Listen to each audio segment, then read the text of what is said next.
Did you know that this was an R-rated movie when you brought him? Yes, we did. Are you sorry you brought him? Yes, I am.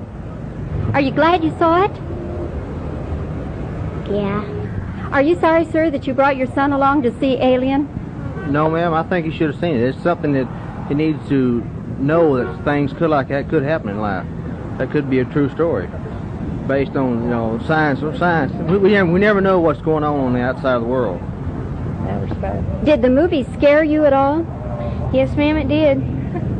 We take him to see a lot of horror pictures and things like that, because we like horror movies. We're horror buffs, I guess. Would you recommend to your little friends who are your age to go see it? No, I wouldn't. Behold the sad bride who can't cook. I can't even boil water. Behold the dragon who lurketh in the pantry. Lurk. Hey, it's a lurking dragon. The La Choy dragon, my lady, with La Choy chow mein. Crisp and good as the takeout kind, because it's quick cooked in dragon fire. For a 6-minute supper, just heat and serve. La Choy chow mein, full of crunchy bean sprouts, celery and onions, imported bamboo shoots and water chestnuts, sweet red peppers and mushrooms. This chow mein is delicious. Thank you, dear. Wait! I forgot the La Choy noodle. Just a friend, dear. La Choy chow mein, 5 different kinds, always crisp. Quick cooked in dragon fire. Yes, sir. Give me a taco and make that 2 tacos. 2 tacos? Okay. What's that? That's a burrito supreme. Sour cream, fresh lettuce and tomatoes. Ooh, I'll have one of those instead. Burrito supreme. What's that? Oh, that's a tostada. I have one of those too. Okay. Wait a minute. What's that? Oh, that is an enchilito. Now that's got pinto beans, cheese on the top. On second thought, what was I ordered first? Yeah, the Taco Bell. First, understand, like, there's this valley, the San Fernando Valley, the biggest bedroom suburb of Los Angeles.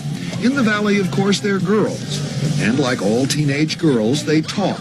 But as scholars of the language note, in a most peculiar way. Like tubular. Well, it's like a totally great day. It's like totally awesome. Gag me with a spoon. It's grody to the max. That means it's disgusting. It's totally grody. It's like if you have to work or like do housework and clean your room.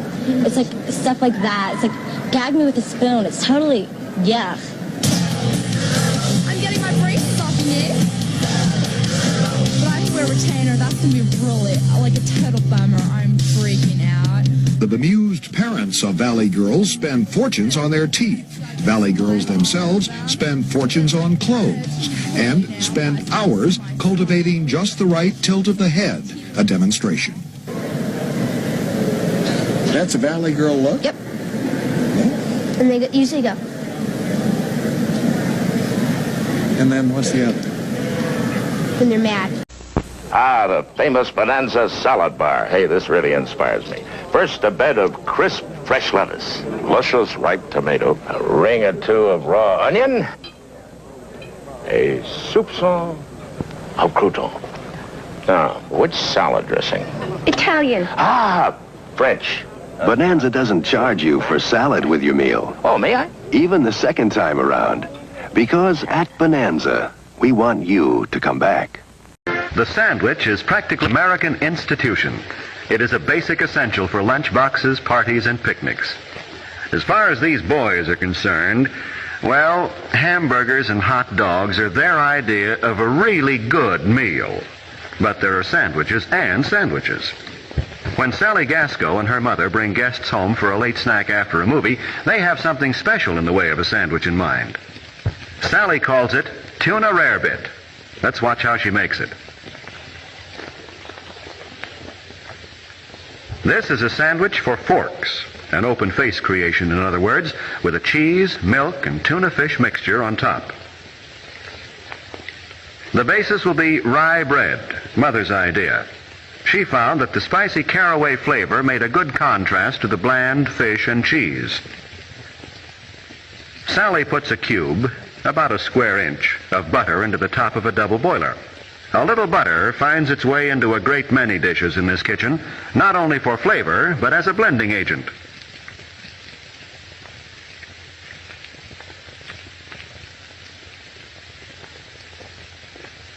Part of the trick to entertaining unexpected guests is keeping on hand certain generally useful foods. One of these is cheese of an easy melting type, which Sally is going to use as a base for the rarebit. To speed the melting, she cuts this into slices in the milk and butter mixture, while Mother butters the bread. The simmer flame keeps the water boiling gently while the cheese is melting, so that Sally can go on to other tasks. She adds the canned chunk-style tuna fish, and notice that she uses a wooden spoon to avoid discoloration of the mixture. Although the tuna rarebit is fairly substantial food in itself, it is a good idea to add something for variation in color and texture. Mother is making a salad dish: celery, radishes, olives, and pickles. Sally adds potato chips to the menu. They used to be exclusively picnic fare, but they've joined the host of useful accessory foods which make entertaining so much easier and more fun for teenagers. The bread was toasted quickly in the broiler, and the rarebit is nearly ready to serve.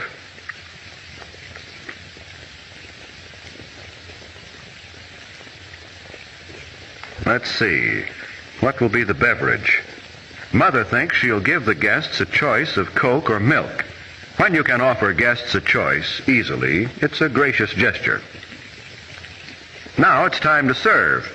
2 slices of toast are neatly arranged on each plate, and the filling, or perhaps we should say covering, goes on top.